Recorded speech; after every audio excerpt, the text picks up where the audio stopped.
Wir segeln nach Mexiko. Das Wetterfenster ist kurz, aber wir haben entschieden, es trotzdem zu nutzen.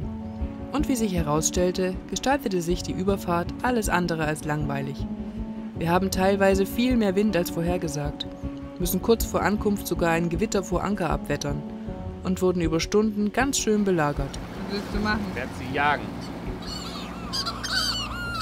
Oh. Ja, haben abgelegt. Jetzt geht's gleich über die Bar wieder raus aus der Bahía del Sol.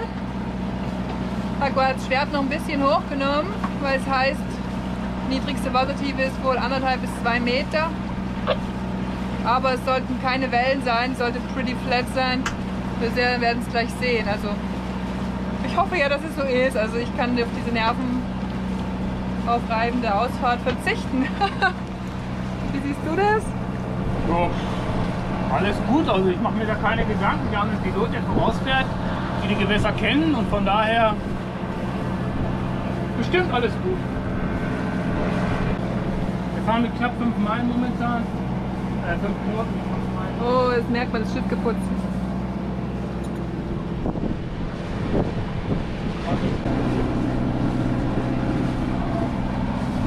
Machen wir wieder über Land. Ja, so viel zum Thema Karten. Aber gut, wie gesagt, die Karte ist natürlich 15 Jahre alt. 15? 10 Jahre. 10 Jahre alt. Pünktlich zu Hochwasser, Slack Tide, führte uns der Pilot über die Sandbänke aus der Bahía del Sol wieder raus auf den Pazifik. Es geht weiter Richtung Mexiko. Wir haben optimale Bedingungen. Die Pazifikdünung ist sehr gering und somit bauen sich über den Sandbänken kaum Wellen auf.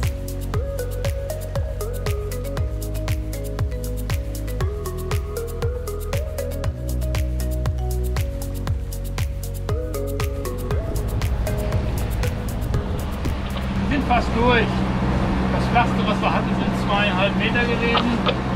Und die Wellen, die sich hier aufbauen, ist schon ganz gewaltig. Also ich denke mal, wenn du da dann eben halt bei größerer Welle, schlechterem Wetter oder anderen Strömungsbedingungen rausfährst, hast du echte Probleme. Also so größer.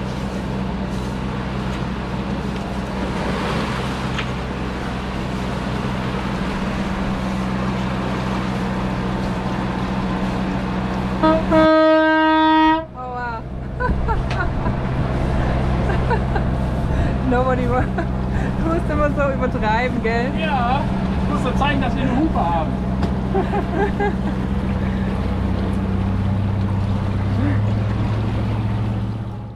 5 Tage planen wir für die Überfahrt von der Bahía del Sol in El Salvador nach Huatulco in Mexiko. Dabei rechnen wir mit 4 Knoten Durchschnittsgeschwindigkeit. Bei dieser Überfahrt queren wir den Golf von Tehuantepec. Hier weht es aufgrund der geografischen Gegebenheiten oft tagelang mit Sturmstärke aus Nordost. Es bauen sich dabei bis zu 5 Meter hohe Wellen auf, eine Situation, die es in jedem Fall zu meiden gilt. Unser Wetterfenster ist kurz. Der Tehuantepecer wird nur mehr eine Pause von etwa 24 Stunden einlegen. Zeit genug, um den kritischen Bereich zu passieren, aber das Timing muss passen. Wir checken natürlich auch während der Überfahrt täglich die aktuelle Wettervorhersage über Kurzwelle und wenn es aus irgendeinem Grund nicht passen sollte, würden wir in Chiapas einlaufen oder vor der Küste Mexikos vor Anker gehen. Auch aus diesem Grund planen wir ziemlich dicht vor der Küste entlang zu segeln. Es regnet schwarze Flocken. Und der Wind kommt vom Meer und nicht vom Land. Hey. Asche. Ja, die verbrennen hier an Land immer Zuckerrohr und sind dann immer so schwarze Rauchwolken aufsteigen, aber dass das bis hier raus getragen wird und jetzt praktisch genau auf uns niederrieselt, finde ich jetzt auch nicht so lustig, ehrlich gesagt. Überall angeflogen. Es hat einer ein Flugzeug nach oben transportiert und lässt es jetzt da oben einfach rausreden. Nur da oben habe ich kein Flugzeug gefunden. Keine Ahnung. Eigenartig.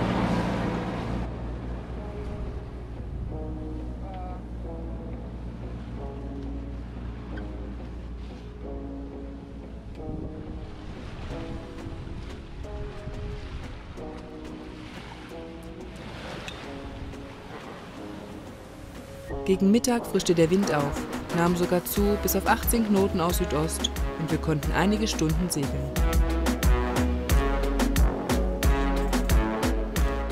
Haben wir im Moment so ein bisschen Stress, weil es hat hier extrem viele Fischer. Natürlich hat keiner von denen AIS, weil sowas brauchen wir ja nicht.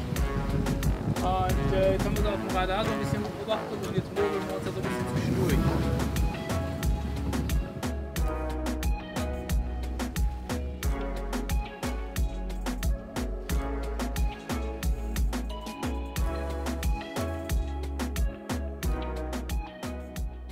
Ja, unser zweiter. Gelbflossen, Thunfisch, ein kleiner. Klein ist gut, meine Hand. Ja. Freuen uns schon, schmeckt bestimmt sehr gut wieder. Oh mein Gott, Paco hat den Fisch filetiert und es ist so unglaublich viel. Das ist eine Hälfte. Ich weiß gar nicht, wie viel das wiegt, das ist schon 1 Kilo. Ah ne, das sind schon 2 Kilo, ich weiß es nicht. Unglaublich. Jetzt werde ich ein bisschen Platz im Gefrierschrank noch machen müssen. Und eben die andere Hälfte. Und dann werde ich mal probieren, ein bisschen was zum Trocknen aufzuhängen. Das soll hier auch ganz gut funktionieren. Ein neues Experiment, weil ich meine... Aber nicht zu viel, weil der schmeckt so lecker. Ja, ich glaube, wir essen heute 2-mal. Ja gut. Na gut. Njam, njam, njam, njam.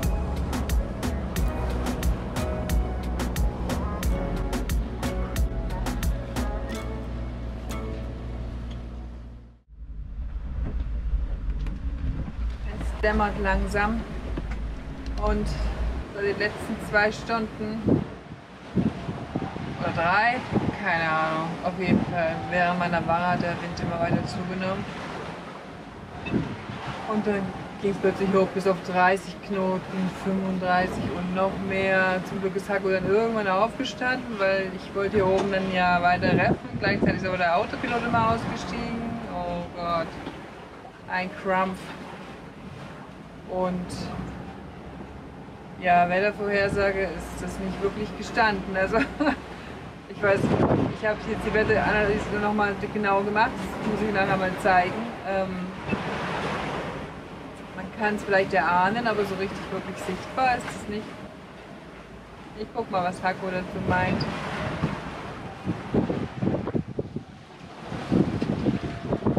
Was soll ich dazu meinen? Ich bin jetzt der Autopilot hier.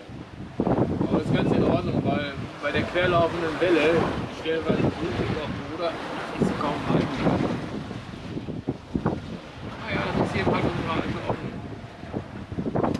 Aber alles gut. Wir fahren extrem gerefft. Mit 3 bis 4 Knoten machen wir da durch. Und ja, das wird schon. Der Sonnenaufgang war fantastisch. Und im Laufe des Vormittags nahm der starke Nordostwind immer weiter ab, drehte weiter auf Südwest, sodass wir den Motor wieder mitlaufen ließen.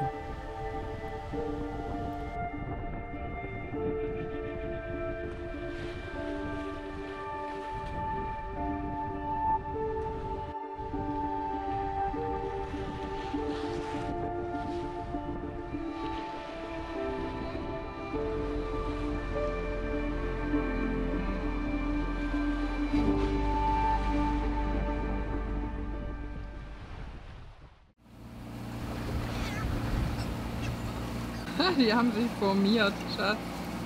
Mhm. Vogel gegrillt, ist auch nicht verkehrt.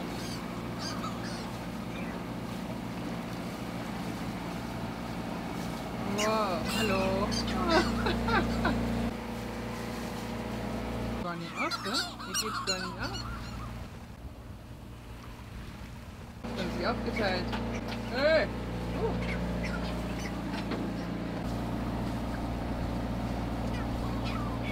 Es werden immer mehr. Ich werde jetzt gleich rigoros durchgreifen. Was willst du machen? Ich werde sie jagen. Oh. Jetzt stoppt's völlig.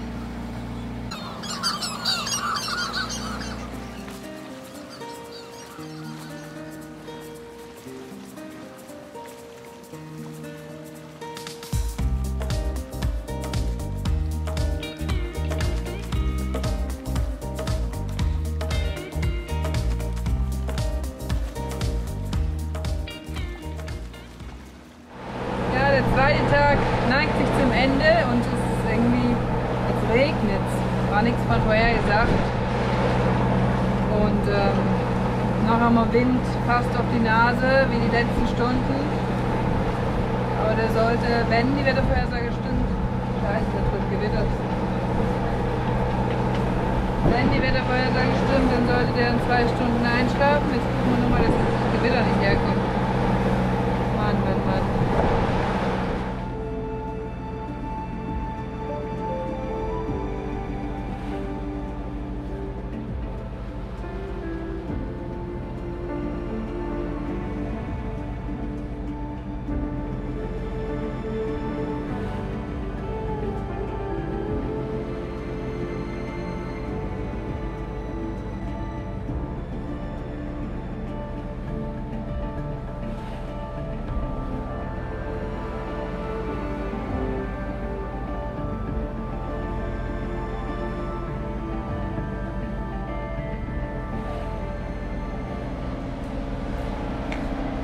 Das ist die Gewitterfront, die vorhin noch über Guatemala lag.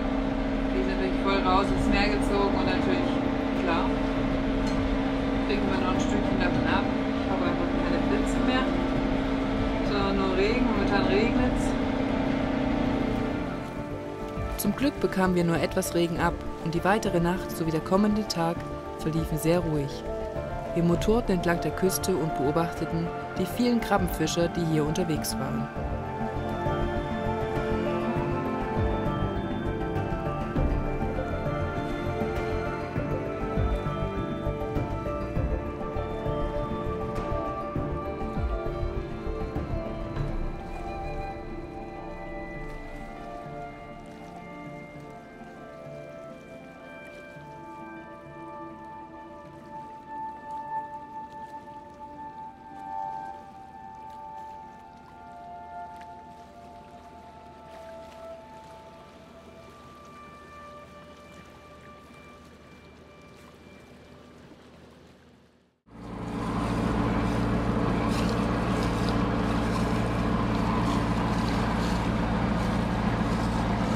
So, hier ist ein Stück von dem getrockneten Fisch, Schatz. Da ist noch was. Naja, ein bisschen schmeckt es nach Fisch. Wenn man mal wirklich nichts zu essen hat, kann man das essen. Vielleicht habe ich ja irgendwas falsch gemacht. Naja, ich habe ja gesagt, ich probiere das mal aus mit dem Fischtrocknen. So ein paar habe ich aufgehängt. Aber wirklich nur ein paar, um es mal auszuprobieren. Also schmeckt einfach nur nach fischig halt irgendwie. Vielleicht habe ich was falsch gemacht, ich muss das nochmal genau recherchieren. Ich habe das einfach nur in dünne Scheiben geschnitten und dann aufgehängt und trocknen. Vor 3 Tagen ungefähr. Oder genau. Naja.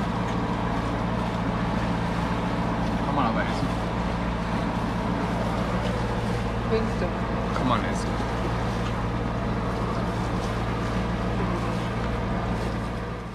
Bereits am 15. Januar, kurz nach Mitternacht, passieren wir Salina Cruz. Fast einen ganzen Tag früher als geplant. Der Golf von Tehuantepec liegt hinter uns und wir haben tatsächlich die ganze Zeit über so wenig Wind gehabt, dass wir die Strecke durch den Golf unter Motor zurücklegen mussten. In der Morgendämmerung motoren wir über flachstes Wasser entlang der Küste Mexikos bis zur Bahía Conejos, eine Bucht, in der wir eine Nacht vor Anker verbringen, bevor wir am kommenden Tag in die Marine einlaufen.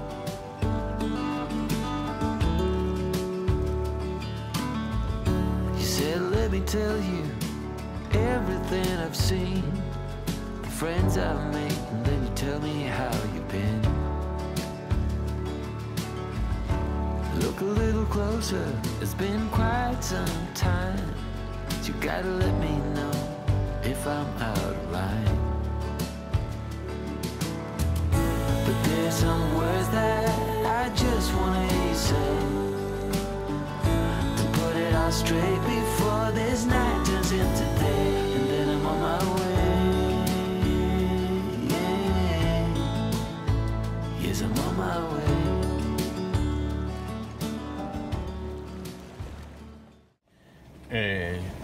Ja, morgens 12:30 und wir haben da draußen so ein bisschen schlechte Wetterfront. Jetzt haben wir alle startklar gemacht, falls der Anker nicht hebt und wir losmachen müssen, weil wir ziemlich dicht am Land liegen und der Wind uns Richtung Land treibt.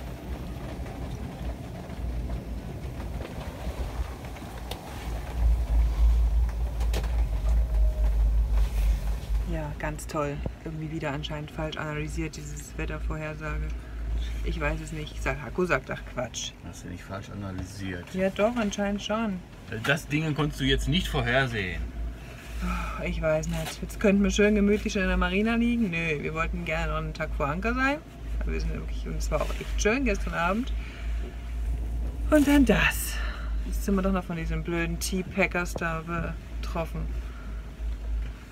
Und wir dachten, wir liegen hier voll im Windschatten und voll im Schutz.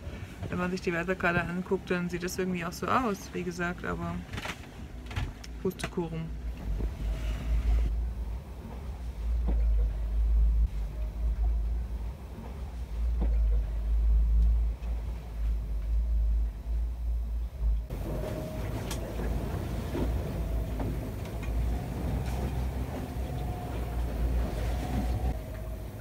Ende ist in Sicht. Oder was? Wie analysierst du das jetzt? So viel zum Thema Analyse. Ja, noch ein bisschen abwarten. Es teilt sich zumindest auf und wird geringer, also von der Dichte her. Abwarten. Einfach abwarten.